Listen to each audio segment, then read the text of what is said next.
Командант Форина по трагите на УЧК во 3 дена од Тетовско селце до Кумановско-Липково, регионите кои беа главни жаришта на конфликтот во 2001-та, набиена агенда на техничкиот премиер Талат Џафери, само на локации каде неговата дуј се бори за гласовите на етничките албанци.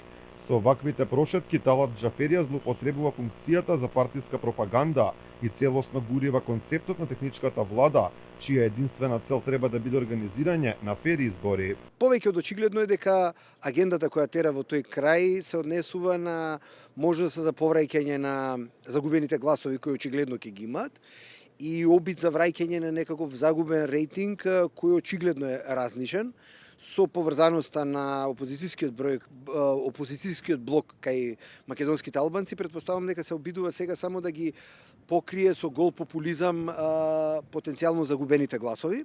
Според Ристевски јасна е злоупотребата, бидејќи оваа кампања се тера во работно време. Неговата позиција која обавува во тие 100 дена е токму тоа да воспостави критериум и стандарди како најфер и најрегуларно ќе се одвиваат изборите, доколку тој е во изборна кампања во дневниот дел на неговите активности во текот на денот, во крајот каде што он очекува да се избори за гласови, тогаш и повеќе од евидентна е злоупотребата. А премиерската турнеја на Џафери под партиски амблем си ја промовира и самата дуи.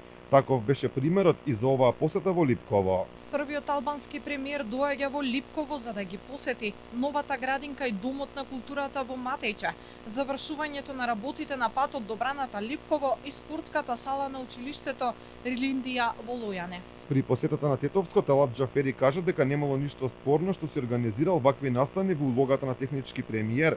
Не му била единствена задача да организира избори, туку и сите други обврски кои ги има премиерот во случајов отворање спортски сали и градинки. Инаку ВМРО ДПМН е подолго време бараше укинување на техничката влада, меѓутоа тоа го одбија СДСМ поради договорот со ДУИ, што го доведе Џафери до позицијата премиер.